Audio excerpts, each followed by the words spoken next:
sfogliatelle frolle salate. Salve a tutti da Emanuela e ben ritrovati sul mio canale di cucina Cucinando per caso e per passione. Oggi facciamo le sfogliatelle frolle salate. Già abbiamo un video con le sfogliatelle ricce salate e adesso ci dedichiamo a quelle frolle sempre salate. Sono facili da fare, l'unica attenzione è di far riposare la nostra frolla, quindi il nostro impasto, per almeno 24 ore, perché sennò tendono ad appiattirsi. Buone, semplici, derivano da quella che è la grande pasticceria napoletana e quindi la sfogliatella classica frolla.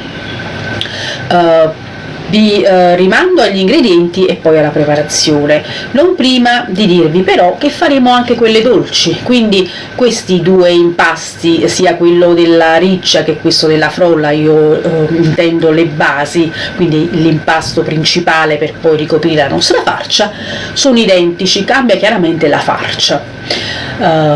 Vi lascio agli ingredienti e alla preparazione di queste frolle salate. Per quanto riguarda la frolla delle nostre sfogliatelle frolle salate, ci serviranno 100 g di farina 00 che setacceremo, 40 g di zucchero semolato, 20 g di burro e 20 di strutto. Poi ci serviranno 3 g di miele di acacia e un pizzico di bicarbonato di ammonio e per finire 25 g di acqua.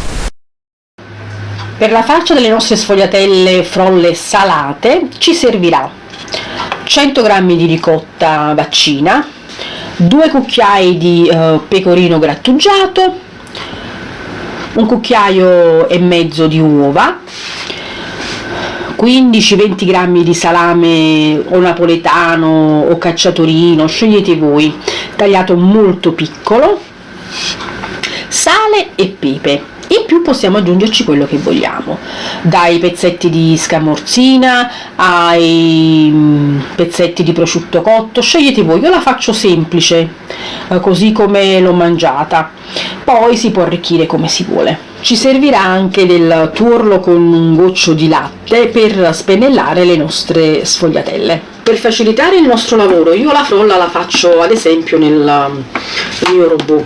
Se voi non l'avete, lavorate a mano, però la comodità del robot è che ci velocizza molto il lavoro e la frolla viene bella compatta.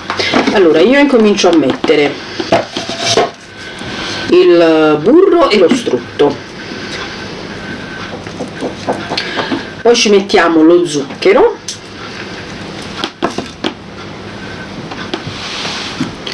ecco qui il nostro zucchero semolato, il miele,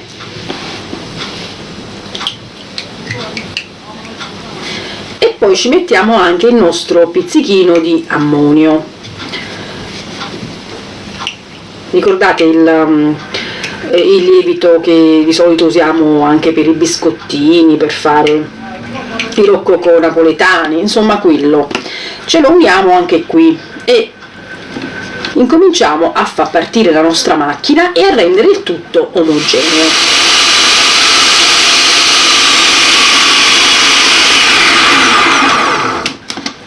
Ora che ho amalgamato nel mio frullatore, impastatore, come lo volete chiamare, burro, strutto, zucchero e il pizzico di bicarbonato di ammonio, io ho fatto girare un poco, adesso aggiungo la farina e l'acqua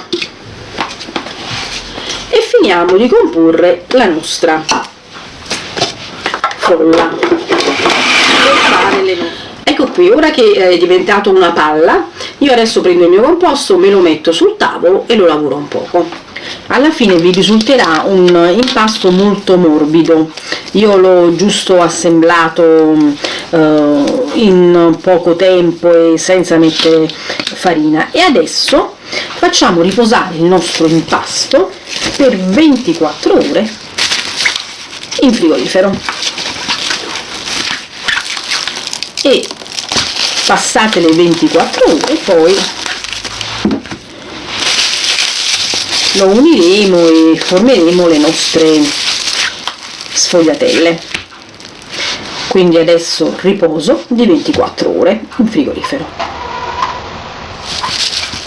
Io ho preso la mia frolla che abbiamo fatto un giorno fa praticamente, e adesso me la incomincio a stendere. Ne prendo prima un pezzo, metto un po' di farina sotto e me la stendo. Guardate che è molto molto molto morbida, non la fate eccessivamente doppia, deve contenere il nostro impasto, quindi diciamo che deve essere sottile ma non trasparente, ecco, questo voglio intendere, perché poi il nostro impasto è morbido, la dobbiamo chiudere, la dobbiamo lavorare, per cui tendiamo a farla non doppissima, ma vedete, questo è lo spessore, ecco qui. E adesso prendiamo un coppa pasta a secondo della grandezza che desideriamo. In questo caso vi ho detto, io ve ne farò una grandezza normale, cioè reale, come così sono vendute in pasticceria, e altre le faccio più piccoline perché farò un vassoio con frolle e ricci. Io incomincio con il coppa pasta più piccolo, ho incominciato già a farne alcune, adesso vi faccio vedere come le facciamo. Coppa pasta tondo, prendiamo, allunghiamo un poco senza romperla. Già mi sono preparata la farcia con tutti gli ingredienti, l'ho amalgamati bene, e adesso metto da un lato il mio ripieno e poi richiudo.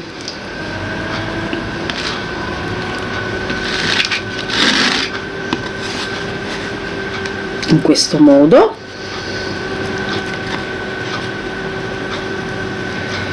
Mi unisco a mo' di raviolo praticamente le punte, in questo modo,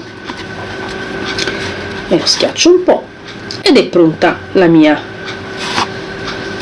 frolla salata, e me le poggio carta forno sulla teglia,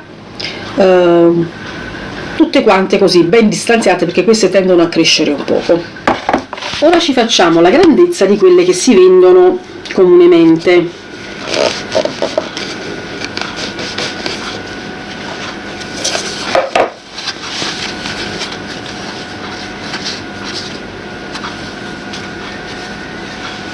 Questo chiaramente, tutto quello che rimane voi lo rimpastate e lo riutilizzate tranquillamente. Adesso allunghiamo sempre un poco in questo modo, mettiamo sempre il nostro composto lateralmente, richiudiamo come abbiamo imparato a fare, sigilliamo, prendiamo i nostri lati e li uniamo in questo modo.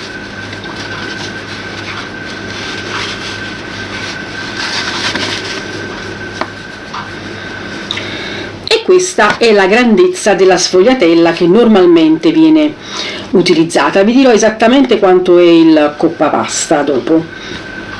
Chiaramente questa grandezza non la possiamo cuocere alla stessa agli stessi minutaggi di queste piccole, quindi diciamo che varia la cottura a secondo la grandezza. Io vi dirò sia queste grandi che queste medie, perché ho fatto anche queste medie, che quelle piccole, a quanto vengono cotte. Sto spennellando le nostre sfogliatelle con il rosso d'uovo e lo faccio una volta e poi un'altra volta, in modo che sono sicura che siano ben spennellate tutte quante, e poi le inforniamo. Adesso che sono spennellate per 2 volte, inforniamo a 190 gradi forno preriscaldato, quelle piccole per circa 10 minuti, quelle medie per circa 15 minuti e quelle grandi per circa 20 minuti. Controllatele, devono essere ben dorate sopra. Le nostre sfogliatelle rustiche di frolla sono pronte per essere servite. Buon appetito a tutti!